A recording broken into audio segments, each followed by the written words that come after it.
One winter day in 1943, a sniper was ordered to report to the commander of a neighboring company. It was said that a German sniper had appeared at the front and had already killed 8 soldiers in the last few days.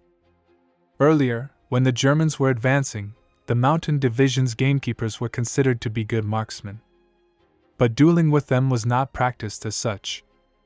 But now, in defense, dueling with both German and Soviet snipers had become established as a method of getting rid of murderous single shots from the opposite side. The company commander anxiously told the sniper what the German gunner had done during the week, and was particularly upset that a couple of marksmen sent on a mission to destroy this German had not returned. Supposedly, he was on the neutral strip in front of the company's position. Despite the fact that the senior lieutenant was ready to fulfill any requests, the sniper did not demand the allocation of an observer or a partner to help, much less a squad for support. Instead, trying to determine where the enemy sniper might have been firing from, he examined the wound of his latest victim. Early in the morning, when it was still dark, the sniper with lightened equipment reached the right flank. Here he determined where to go and, taking his time, began to crawl towards the neutral strip. In a duel, or simply speaking, in the hunt of 2 snipers against each other, they say that the main thing is strong nerves and the ability to hit without missing. The rest, they say, is a matter of time. But here you crawl and do not know what awaits you in 2 steps. He crawled along the ridge, then descended and after a small circle came out of the lowland into the forest. It was quiet all around.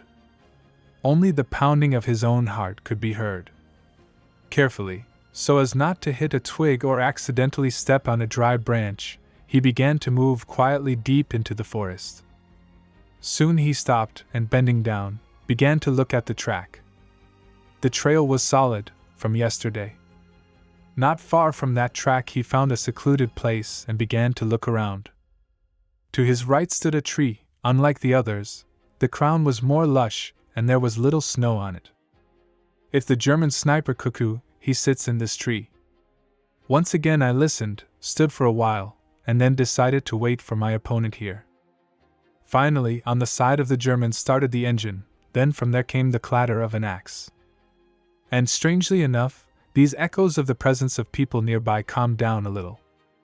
I even started to doze off, but the cold of the morning made itself felt. A mortar shell exploded somewhere. From one side and from the other the noise of the firefight started and then stopped. Suddenly there were some alarming sounds in the forest. It was the creaking of skis. I turned around and saw that the skier was alone.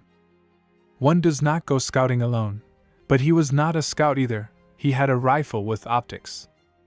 He stopped, took off his skis, put some box by the trunk of the pine tree and started to climb up. He made himself a nice nest. As soon as he sat down, he disappeared. Besides, the thick branches are in the way. But no, I won't miss you now. I don't care if anyone comes to help, you'll never escape. And from the tree clearly comes the voice of a German. He talks on the radio and reported his arrival. Time passes slowly, keeping your nerves in tension. Rather than wait like this, I'd rather go to the bearcock with my bare hands now. In his native places he went to look at the traps set for hares and other game in the morning.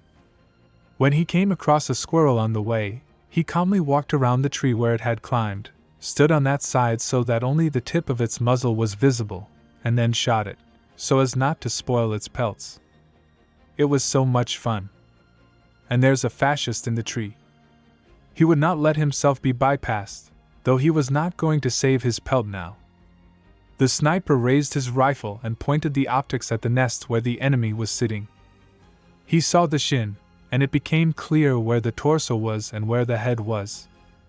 10 minutes passed, then another half an hour. Suddenly a shot rang out from the nest. The sniper jumped up and quickly moved to the right.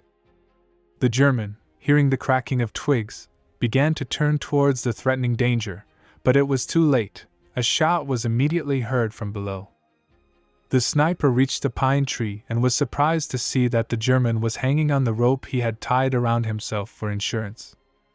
Nothing of his belongings had fallen down except his hat. and his radio was standing by the pine tree. With a dagger he cut the cord and, having untwisted the antenna, tied the device to his belt. Now we could go to our own. He himself was very satisfied with the duel. There was a risk, there was a calculation, and in a duel with a real sniper he won the upper hand. Translated with DeepL. Com free version.